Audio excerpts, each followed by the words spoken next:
Hey guys, how's it going? Cheers back again with another squad builder, and today we've got a 180,000 coin Bundesliga squad. Now it's in a 4-4-1-1 formation, which is a formation that I used a lot in FIFA 13, but as of previous to this particular squad, I hadn't used it on FIFA 14, so I wanted to give it a go, and we hadn't built a Bundesliga squad yet, so I decided to jump straight in and build one. And in goal we're going to have Rene Adler. Now I pulled him in a pack opening recently, and you'll have seen that earlier on in the week on this channel perhaps, and 86 diving, 86 reflexes, 83 positioning and 81 handling are his standout stats. He goes for around about the 4,000 to 5,000 coin mark at the point of recording, but honestly I prefer Roman Wiedenfeller. He's a much better goalkeeper. Adler, he makes decent saves, but he doesn't. Okay, this might sound weird, but he, rather than saving the ball, he lets the ball hit him. If that makes sense. So say the ball's going down into the corner, rather than diving down and pushing it around the corner, round the post for an opposition corner, he'll just dive, put his arm there, it will hit his arm, bounce off and go back into play, normally into a dangerous position. So I wasn't particularly too keen on Rene Adler, to be completely honest. But at right back we're going to have Lucas Piszczek, one of the best right backs on the game, let alone in the Bundesliga. Of course has high work rates as well. 12,500 coins paid, 85 pace, 81 defending, and again very good on the ball. 75 dribbling, 77 passing, decent in the air at 76 on the card stat, and 6 foot tall. So a very good all-round player. His shot isn't the best, but can potentially pop up with a goal if you need him. He only picked up 1 assist from the 7 games that I played with this squad, so it wasn't the most fruitful going forward, but defensively extremely solid.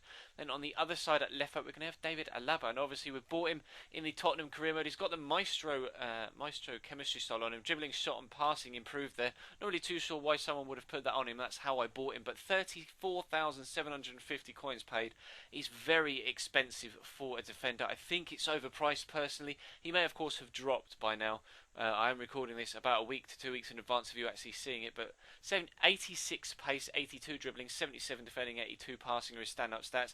Much like Lucas Piszczek, very good on the ball, decent going forward, half decent defensively, but Piszczek is a lot more solid at the back. And again, only a couple of assists from him going forward, so I wouldn't recommend picking him up unless he drops in price. I'd say go for a Schmelz or someone like that, because he's just not worth the money, unless of course you go for, say, a 3-5-2 and play 3 centre backs is probably the best way to do it, although in that instance you wouldn't get to use Lucas Piszczek as well. But anyway, let's move into the centre backs. We're going to have Dante and Jerome Boateng. Jerome Boateng scored an absolute worldie for the Clips at the end. 75 pace, 79 defending and 82 heading on the standout stats.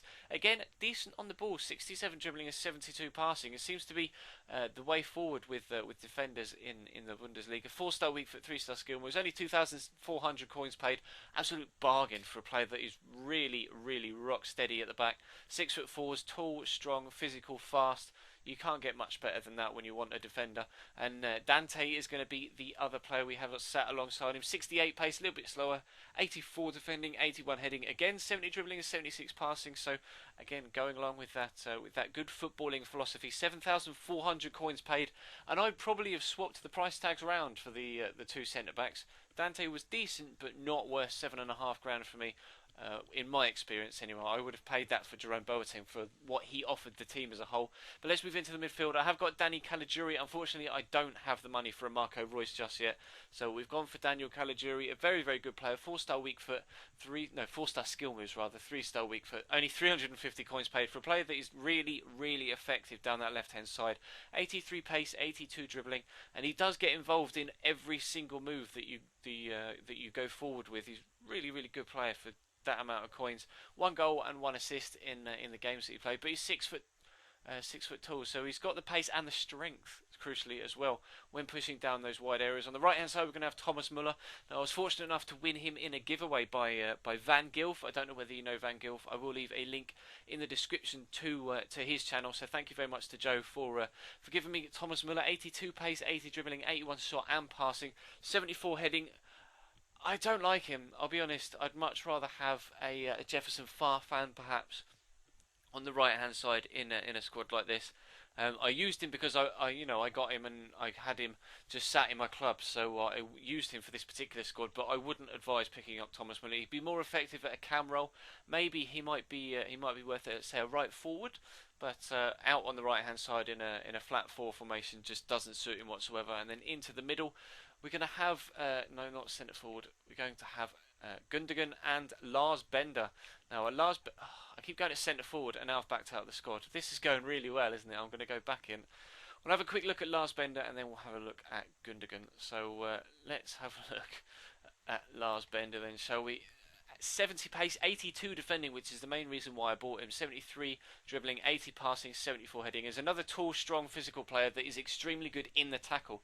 Now, that's high work rates. Unfortunately, his dribbling doesn't feel that good, which is probably why he is a little bit cheaper than you may expect for a guy that's that strong defensively. His touch and his passing isn't as good as the card stats may suggest, but he has picked up 1 assist in the 7 games. And then Gundogan is, of course, the other player that we're going to have in CM.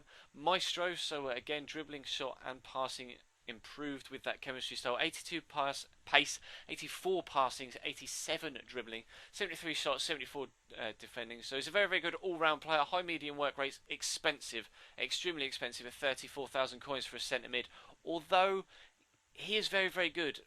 He didn't fulfill his potential in this particular team with 1 goal and 1 assist in the 7 games, but I do really like Ilkay Gundogan. He's an extremely good player. Unfortunately, it looks like he's going to be injured for the rest of the calendar year in real life for Borussia Dortmund, so that is going to be a big miss for them. But the guy in centre forward is going to be Henrik. I don't know whether the M or the H is silent, so I'm going to say Kitarian, but I'm not sure. Kitarian, potentially. We don't know. 4-star weak foot, 4-star skill moves. He's Armenian, 3,600 coins paid. Considering he's probably one of the only options as a centre forward in the whole of the Bundesliga, it's a very good price to pay. 80 pace, 83 dribbling, 78 shots, 75 passing. He's kind of come from nowhere, really. Joined Borussia Dortmund in the summer, and he's an extremely good player, but again, didn't really fulfill his potential in this team. No goals scored and only 1 assist in the 7 games played, and that kind of is the theme throughout the entirety of this squad. Up top, we're going to have Robert Lewandowski. Paid 78,500 coins for him. Scored 5 in 7, but I just didn't feel that comfortable with him. 82 pace, 84 dribbling, 78 shot and 83 heading are the standout stats, as well as having a 4-star weak foot and 4-star skill moves, but I didn't like him. I'll be honest, this whole squad, I had such high hopes for it going into playing some games, and it just wasn't what I wanted the squad to be. I don't know whether it was the formation, I don't know whether it was the players that I brought into the squad, whether there was a particular player that might have changed things, or if it was, like I say, in a different formation, it would have felt a lot nicer. But I didn't like this squad as a whole. But you might feel differently, and by the time you see this, it might be a lot cheaper as well. So feel free to go and check it out if you want to. Of course, feel free to leave the video a like if you could be so kind as well. They'd be absolutely superb. We're going to have some goals at the end for you with some music over the top. So thank you very much for watching, guys, and I will see you next time.